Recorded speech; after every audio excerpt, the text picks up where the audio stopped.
그 어떠한 논쟁을 할 때 그 속담 딱 한마디로 그냥 딱 끝내버리는 경우가 있잖아요. 그만큼 이제 강력한 힘을 가지고 있는 거죠. 속담.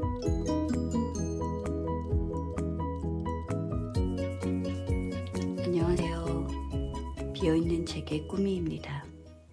오늘은 2023년 1월 25일 수요일입니다. 그리고 338일째 필사하는 날입니다. 오늘은 버트런드 러셀의 런던 통신 중에서 속담은 어디에서 왔을까? 라는 칼럼을 필사하도록 하겠습니다. 잠시 후에 필사하겠습니다. 오늘은 꿀팁을 하나 알려주네요. 러셀이 속담을 이용해서 논쟁에서 이기는 방법을 얘기해주고 있습니다. 이미 알고 있는 분도 계실 거는 같아요. 이따가 한번 얘기해 보도록 하겠습니다. 오늘 연휴가 끝나고 다시 일상으로 복귀하는 그런 날이네요. 그런데 오늘 너무 추워서 막 취소되는 어떤 막 일들도 있더라고요. 오늘 영하 18도 정도 서울은 그렇게 간다고 하는데 체감온도가 영하 30도 정도가 된다고 합니다. 그런데 사실상 저는 어제도 일을 했는데 어제 영하 15도, 14도 이랬거든요. 근데 체감온도가 영하 26도로 이렇게 나온 거예요. 근데 정말 너무 추웠습니다. 막 한 5분, 7분 요 정도 걷는 거리를 걸어서 어디를 이동하는데도 너무 추워가지고 제가 완전히 그 롱패딩을 입었는데도 불구하고 롱패딩이 끝나는 거기부터 발목까지 너무 춥더라고요. 그래서 진짜 와, 이렇게 추운 거는 또 올겨울에 처음이다. 계속 그랬고 머리가 너무 아픈 그런 이제 두통을 제가 경험을 했거든요. 그러니까 밖에 나가서 조금 걸으니까 머리가 너무 아픈 거예요. 근데 그게 바로 추위 때문에 라는 것을 알게 됐습니다. 제가 다시 돌아와서 전기 난로에서 몸을 녹이니까 머리 아픈 게 조금 사라지더라고요. 여러분도 오늘 좀 따뜻하게 보내시고 사실은 어떤 일정이 있을 때 그 이동하는 게 이제 괜찮다고 하시면 무리가 없을 텐데 만약에 조금 걸어서 이동하거나 대중교통 탈 때 많이 갈아타거나 밖에서 좀 기다리는 시간이 좀 길어질 것 같으면 그거 감안하시고 좀 조정하시고 가셔야 될 것 같아요. 너무 추워가지고요. 여러분은 소중하니까요. 소중하니까요. 네. 자, 이제 필사를 하도록 하겠습니다. 저는 10분간 필사를 할 거고요. 중간에 몇 분이 남았는지 한 번은 말씀을 드리도록 하겠습니다. 그리고 필사가 끝난 다음에는 필사한 글을 잠시 한 5분 정도 이야기 나누도록 하겠습니다. 자, 시작합니다. 안녕하세요. 좋은 아침입니다. 하지만 추운 아침입니다. 너무 추워서 단단히 싸매고 나가셔야 될 것 같고요. 이 새벽에 이렇게 함께 하신다는 거는 어쨌든 좀 아침에 일찍 일어나서 일을 나가시거나 아니면 저처럼 조금 새벽형이라서 일찍 일어나셨거나 뭐 이렇겠죠.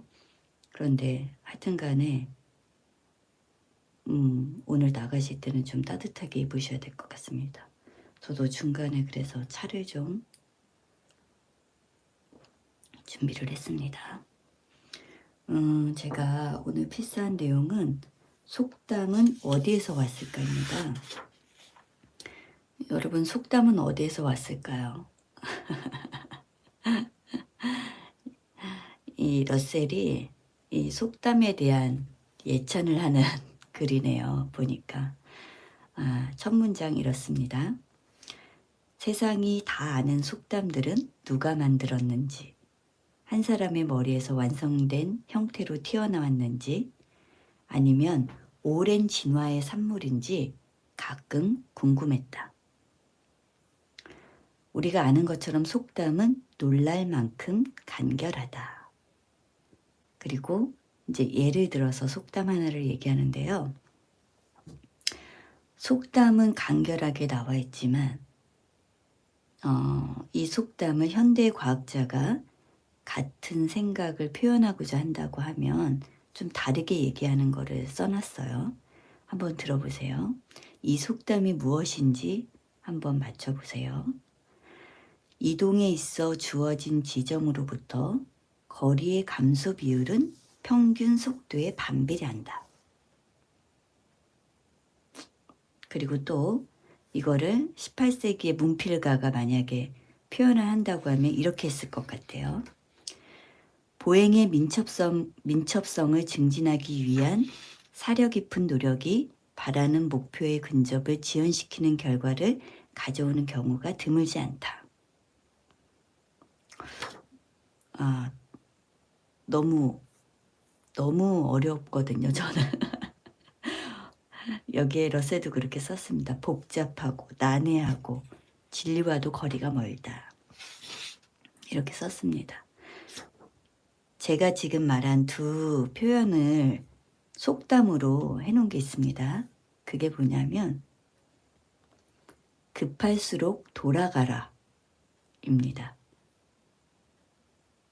그래서 러셀이 이걸 어떻게 썼냐면 이보다 적은 수의 단어로 말하기가 불가능할 정도다. 근데 정말 맞는 말이죠. 급할수록 돌아가라. 딱 두 개의 단어로 전달하는 건데 어떻게 이렇게 속담을 만들었는지 너무나 신기한 거죠. 이렇게 좋은 이제 속담이 많이 죽어가고 있어서 그 부분에 대해서 썼습니다. 그래서 이 속담이란 게 우리가 옛날에 아주 옛날부터 전해 내려오는 걸 속담이라고 하는 것처럼 이 속담이 지금은 이렇게 누군가 속담을 만들어내지를 않죠. 새로운 속담을 만들어내는 사람이 아무도 없습니다. 그리고 지금 그 속담의 지혜에 대해서도 러셀이 좀 썼는데요. 이렇게 썼습니다. 한번 들어보십시오. 굉장히 딱 알아차린 이 속담의 본질을 딱 알아챈 글입니다. 속담의 지혜라고 하는 것은 주로 상상의 산물이다. 대체로 속담은 상반된 내용을 가진 것들이 짝을 이루고 있다. 급할수록 돌아가라와 반대되는 속담은 제때의 한 땀이 9땀을 절약한다. 이다. 그리고 이제 푼 돈을 아끼면 큰 돈은 절로 모인다. 하고 또 상반된 짝은 푼 돈 아끼면서 큰 돈 아까운 줄 모른다. 이 뜻입니다. 이겁니다. 그리고 머리둘이 하나보다 낫다. 얘 또 반대는 요리사가 너무 많으면 죽을 망친다. 이런 거예요. 이 밖에도 너무 많은 예가 있겠죠. 그래서 그 논쟁에서 속담을 이용하면 우리 선조들의 지혜의 정수를 구현한 것이기 때문에 반박할 여지가 없다고 했습니다. 그리고 이렇게 짝을 이루는 그 상반된 내용이 이제 속담이 있기 때문에 그걸 알고 나면 우리가 논쟁에서 지는 일은 다시는 없을 것이라고 얘기했는데 그저 이제 반대 속담을 인용하면 되는 거니까요. 그리고 또 이런 것도 있습니다. 속담은 문학적 형식이 군림하는 한 사례다. 200년 전에는 라틴어로 말하기만 하면 무엇이든 진실로 여겨졌다. 논쟁에서 셰익스피어의 구절을 인용해도 그와 비슷한 힘을 갖게 된다. 그러나 이런 종류의 일 중에서도 최고는 뭐니 해도 속담이다. 행동의 지침으로서 속담은 쓸모가 없지만 문체의 관점에서 본다면 변호할 여지가 많아진다. 그리고 속담에 이런 문학적 가치가 없었다면 논쟁에서 그토록 대단한 힘을 느끼지도 못했을 것이다. 이렇게 썼습니다. 정말 맞는 말이죠. 우리가 그 어떠한 논쟁을 할 때 그 속담 딱 한마디로 그냥 딱 끝내버리는 경우가 있잖아요. 그만큼 이제 강력한 힘을 가지고 있는 거죠. 속담이라는 것이. 그리고 속담이란 말을 들으면 그 속담을 딱 들으면 사람들이 맞아 이런 생각을 하게 되죠. 그렇기 때문에 모든 논쟁에 있어서 그 속담을 인용한다는 건 굉장한 이점이 있다는 거, 그걸 얘기하는 겁니다. 그런데 지금 우리는 2023년에 살고 있고, 그리고 러셀이 이 칼럼을 썼을 때는 1932년 11월 16일자에 쓴 거거든요. 그런데 이때도 러셀이 현대라고 얘기하면서 쓴 것이 무엇이냐면 바로 속어에 관해서 썼습니다. 속담의 현대판 유사물은 대개 속어의 형태를 띈다. 이렇게 썼습니다. 그래서 속어도 그 기원에서 인명성을 가지며 이용하는 이의 필요를 충족하기 때문에 구전으로 확산된다.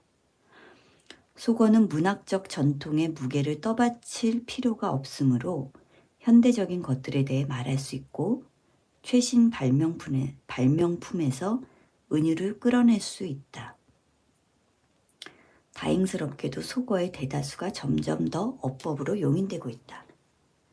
만약 그렇지 않다면 문학적 언어는 죽어버렸을 것이고 그리하여 조만간 문장가들이 허용하는 용어들로 현대 세계를 설명하는 것은 불가능해졌을 것이다. 다른 모든 사회 제도들과 마찬가지로 언어도 보수주의자와 혁명주의자 간의 반목을 요구한다. 따라서 속어의 발명가가 곧 언어의 혁명가다. 이렇게 썼습니다. 그러니까 우리가 지금 현대에서 접하는 것들은 속어를 많이 접하죠. 그리고 이제 그런 것들을 발명해내는 아주 위트 있고 유머러스하고 이런 이제 속어들을 잘 만들어내는 사람이 있습니다. 그런 사람 보면 참 대단하다는 생각이 들거든요. 저는 생각이 하나도 안 납니다, 지금. 나중에는 생각이 날 수도 있겠는데요. 좀 생각이 나시는 분은 댓글에 좀 남겨주시면 좋겠습니다. 저는 지금 아무것도 생각이 안 나요. 어떻게 하면 좋아요? 그런데 우리가 지금 그 속담이 아닌 그 현대판 속어를 들었을 때도 속담을 들었을 때처럼 굉장히 그 시원한 기분? 맞아. 저 말이 딱이다. 하는 생각이 들 때가 있거든요. 그런 것들을 얘기한 거죠. 그래서 러셀이 살던 1932년도에도 속어가 이제 막 생겼겠죠. 그리고 그게 이제 젊은이들 사이에서 더 퍼졌을 거고 한 시대를 딱 돌고 나서 또 이제 지나고 나면 그 말은 없어지고 그렇게 됐겠죠. 우리도 지금 그렇죠. 그러니까 속담은 조금 영원하고 그 지속성이 오래 가지만 이 속어는 그 시대에 바로 반영하는 거기 때문에 그 유행처럼 한시적으로 좀 있다가 없어지기도 합니다. 그래서 그런 말들 제가 생각나는 거 있으면 댓글에다가 한번 남겨놔야 되겠어요. 그래서 속담, 속어에 관한 이야기를 이제 러셀이 썼던 칼럼을 오늘은 필사를 하게 되었습니다. 제가 이 글을 읽으면서 생각났던 속담 중에 그 반대되는 속담 딱 생각난 게 뭐였냐면 아는 것이 힘이다. 그리고 반대되는 게 모르는 게 약이다. 이 두 속담이 생각나더라고요. 우리가 아는 것이 힘일 때가 있고 모르는 게 약일 때가 있습니다. 그래서 좀 내가 그 아는 만큼 보인다고 하잖아요. 그리고 어떠한 정보를 몰랐던 거랑 알았던 거랑 나의 삶이 바뀌기도 하죠. 하지만 또 어떤 부분에서는 모르는 게 약일 수도 있어서 차라리 몰랐더라면 할 때가 또 있습니다. 그래서 아는 게 힘이잖아. 이것만 또 정답이 아니고 모르는 게 약이지. 이것만 또 정답이 아닌 거죠. 그래서 적절하게 내 삶에 속담을 인용해서 좀 적용해서 그렇게 살 수 있으면 좋겠다. 그런 생각을 제가 한 적이 있었거든요. 아주 예전에도. 그런데 지금 봐도 그런 생각이 듭니다. 이 속담에 관한 칼럼을 쓰면서 좀 생각이 났었습니다. 여러분들은 어떠신가요? 네, 오늘 여러분 정말 추운 날이라서 따뜻하게 하루 보내셨으면 좋겠고요. 따뜻한 차 한 잔 이렇게 들고 좀 온기를 느낄 수 있는 그런 하루가 되었으면 좋겠습니다. 우리 진짜로 이제 2023년 새해를 시작하는 거기 때문에 저도 2023년에 계획이 많이 짜여졌습니다. 목표도 적혀졌고요. 그래서 자기 암시, 자기 학원, 저에게 제가 주는 응원의 메시지를 좀 적어보려고 하고 있습니다. 여러분도 여러분 자신에게 들려주는 응원의 메시지를 어딘가에 적어놓거나 음성 녹음하거나 그렇게 해서 아주 짧은 뭐 정말 2분도 안 되는 그런 것들을 만들어서 많은 사람들이 그렇게 듣고 있거든요. 성공한 사람들은요. 근데 제가 이제 뭐 성공하라고 말씀드린다기보다는 어쨌든 지금의 나보다는 조금 달라지는 나를 원하시는 분이 있다고 하면 그런 방법도 좋은 방법이 될 거라고 생각합니다.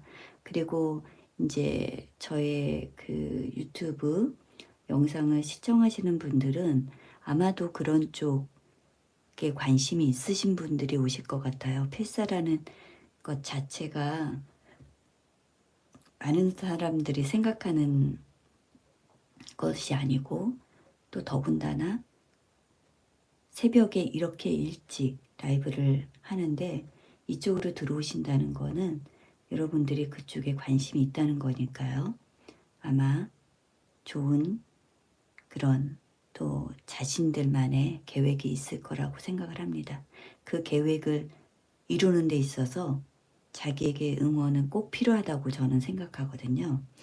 제가 그 예전에 하이파이브를 하라고 했던 그 영상이 있습니다. 거울을 보고 하이파이브. 그때부터 저는 계속 하고 있거든요. 제가 가끔 말씀드리죠. 화장실에 딱 들어가면 거울 보고 하이파이브 이렇게 외칩니다. 그러면 저절로 제가 거울 속에서 웃고 있어요. 근데 저는 그게 너무 좋더라고요. 웃는 모습을 보는 것도 좋고요.